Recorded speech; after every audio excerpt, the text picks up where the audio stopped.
There is a tradition in African villages that when a visitor arrives, that visitor asks, "How are the children? How are the children?" It's a question that gets at the heart and soul of that village, because the heart and soul of the village relies on the condition of the children. It's a lens into the health of the society. How are the children? Welcome to another episode of Faithful Witness with Terrence Carroll, where faith meets public life. Faithful Witness is rooted in the prophetic tradition of the Black church, where we explore the moral questions shaping our democracy. How are the children? That's the question asked by a ProPublica news report from last week that details the condition of children in the Dilley ICE Detention Center in South Texas. If you go back and read the publication, the report, it's from February 9th, I believe. It's called The Children of Dilley. The investigative reporters at ProPublica managed to have conversations with the children who are living in Dilley and to read letters that the children have mailed out in their own handwriting, talking about from their perspective what it is like to live in a ICE detention facility. I have to warn you before you go and read the report, it is not an easy read. It's not because it's dense. It's a hard read because it's very emotional. It gets to your heartstrings. It makes you question, what type of nation are we if we're forcing our children to live in conditions like this? According to the report, in mid February, there were some 750 folks in the Dilley Detention Center. Almost half of those are families. And according to the report, there's limited educational opportunities for the kids. The medical facilities aren't up to par, and it's hard to get medical treatment. As I remember, sometimes the kids only get to go to school for about an hour a day, and they have to wait forever to get medical care. In fact, there are no doctors in the facility.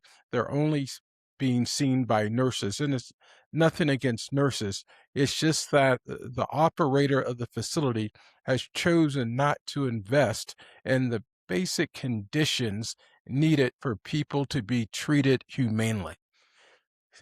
There are reports that the families are living 3 or 4 families per holding cell area, that it's incredibly packed and dense, and that there's not a lot of room for people to actually live comfortably.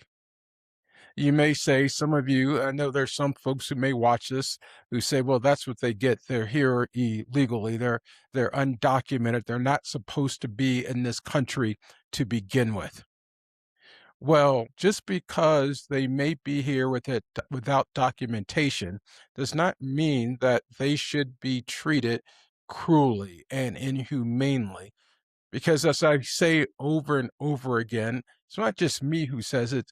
For those of us who are people of faith, for those of us who call ourselves Christian, it's in the book that we say that we hold holy. It's written right there in the Bible that we're all created in the image and likeness of God. There's no fine print. We're all created in the image and likeness of God. And according to this report in ProPublica, the children and the families who are being held in Dilley aren't necessarily being treated like folks who are created in the image and likeness of God. But don't take my word for it. I want you to hear the words of the children who are being detained in Dilley right now. And many of them have been detained for 2 months or longer, when they've been told, their families have been told, that they would only be there for 21 days and then they would be processed out. But many of these families have been there for 60 or 90 days, held in these horrible conditions. But let's hear from the children who wrote these letters. 14-year-old Ariana wrote, They don't have schools, doctors. All they have are nurses. There are various viruses. People are always sick. Serious situations happen, and the officers can't take them serious enough. There are no consequences. They don't care. 17-year-old Scarlett wrote, I feel really, really bored and overwhelmed because even though I am someone who doesn't do many productive things, being locked up against my will is quite overwhelming. Also, I feel down about the idea that I couldn't finish my school year.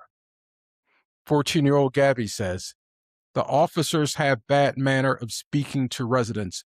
When they are asking anything, the workers treat the residents unhumanly, verbally, and I don't want to imagine how they would act if they were unsupervised. And 12-year-old Ender writes, people cry every day for the same reasons. Trying to sleep in that horrible, uncomfortable bed, going to the doctor, and that the only thing they tell you is to drink more water. And the worst thing is that it seems like the water is what makes people sick. Going to wait for the bad answers from the judges, hearing the bad news from people who no longer have hope, having to share a room with a minimum of 3 families. These are not my words.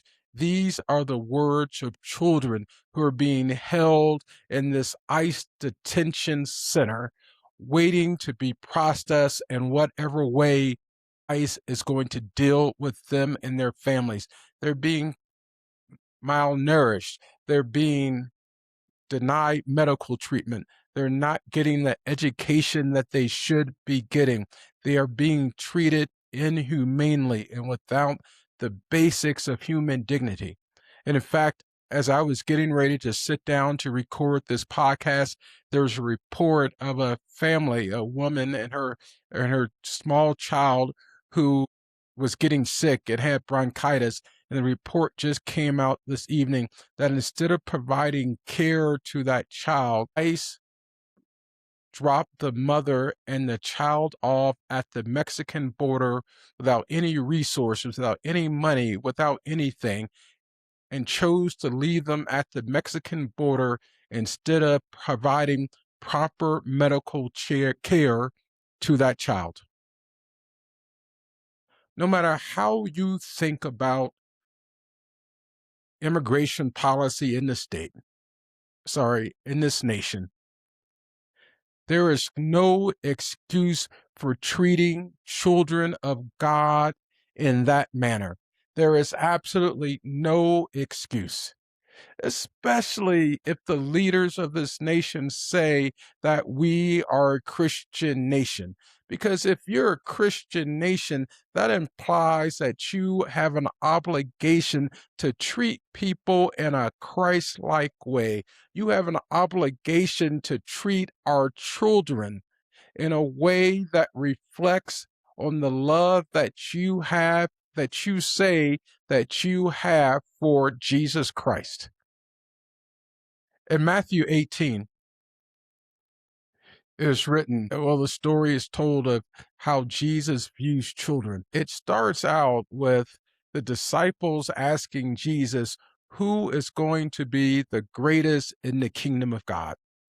They were more concerned about power. They were more concerned about glory. They were more concerned about self-aggrandizement. Sounds like a lot of people who are in charge in this country right now. They're more concerned about power. They're more concerned about self-aggrandizement. They're more concerned about their street cred. That was the disciples. And Jesus quickly refocuses them. He tells them, let's think about the children. He says that you're not going to get into the kingdom of God unless you have the humility of a child. And then he goes on and says, how you treat the children reflects on how you treat me.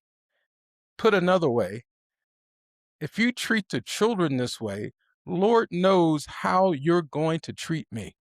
If you treat the children like this, You can't possibly have love for me if you treat my children, God's children, in such despicable ways. There's a problem.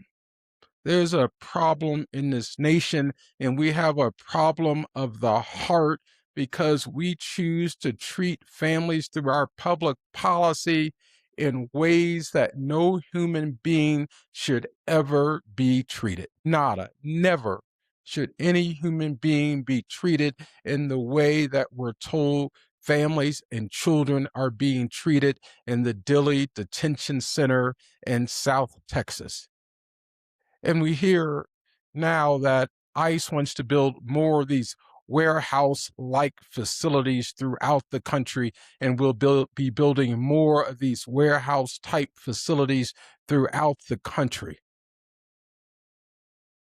We can't have a democracy. We can't say that we're a moral nation if we treat people immorally. Aside from the fact that it's a sham to say that we're a Christian nation, that we were founded on Christian principles, because if we were, we would not be acting like this. If we were serious about our faith, if those people who are in power in the government and those who enable them were serious about this, we would be thinking twice about the way that we treat these children and these families in the Dilley Detention Center. It's unscrupulous. It's unethical. It betrays who we say we are as a people. It betrays the American democratic experiment. What it says is that we only care about democracy as long as it doesn't inconvenience us. We only care about democracy to the extent that we can impose our power on other people and flex and act in a way that they know that we're in power and that we have control over these people's lives and every aspect of their lives. That's not power, really. That's bullying people. That is how bullies act because they're insecure. And if we say we're the greatest nation on earth because we have these moral principles, that we have these ethical principles, that we believe that we're all image bearers, and we do this, we've been lying to ourselves and we've been lying to others. Some people might say, this is probably overrated. This is actually not happening. This couldn't be happening. What more evidence do you need? Uh, Last year, I read a book. Man, I may be messing up the title, and it's called "What They Knew," and it is a study about how Adolf Hitler came to power in Germany. And I'm always careful about making comparisons between the rise of the Nazi Party in Germany and what happens here and what is happening here in the United States, because it becomes a perilous trek, so to speak. But I raised this book, and I'll talk about it more later in a different podcast, but it raises the issue of how people tend to overlook the evil and the cruelty that's happening around them because it's not happening to them. And I fear that's the same thing that's happening here in this nation, that we're ignoring the evil and cruelty that's happening to people around us because it's not happening to us. And that's the danger of having privilege. That's the danger of staying within your comfort zone. That's the danger of living within the bubble. You ignore the pain. We start to ignore the pain and suffering of the people around us. And that's to our detriment, and that's to their detriment. Because one day, that same pain and that same suffering could be inflicted on us And who's going to stand on our behalf when that same pain and suffering and cruelty and inhumanity knocks at our door? Ask yourself that question on this particular day and at this particular time. Who's going to come to your aid when the man comes knocking at your door to come take you away? I- I- I'm passionate about this for many reasons, but most importantly, perhaps I'm passionate about it. And, maybe I shouldn't tell you why I'm passionate about it because it's such a sensitive topic for me, but I feel like I need to be transparent at this particular moment. I'm passionate because as much as my mother loved me, as much as my mother took care of me and tried to protect me from the ills of this world, she could not protect me from the debauchery that lived in our own house. That female relative of mine, that inflicted a horrible trauma on me by taking away a portion of my childhood by sexually abusing me as a child. So I take it personally. I take it deeply personally. And I get triggered anytime I hear about kids who are being mistreated because I went through 6 years of hell and torment at the hands of the woman who abused me and tried to take my innocence away and cost me so much of my childhood. And I don't want to see any other kids live a life of trauma like I did, always questioning if I'm good enough, always questioning if other people are going to look at me and see this deep, dark secret that I've been kept hidden way down in the darkest part of my soul and how it impacts how I interact with other people in the world. As Jesus goes on to say in Matthew 18, that anyone that causes these little ones, these children, to stumble, to fall into sin because of the way that they treated these children, there will be hell to pay. What hell awaits us as a society if we don't stand up and voice our concerns for the children of Dilley and the other children who are being held in similar ICE detention centers as Dilley? Truly, this can't be the only place where these things are happening. Truly, it can't be. Thank you for taking time to listen to me. Don't forget to like and subscribe, tell your friends about it, and remember to tell the truth, seek justice, love the people. This is Faithful Witness.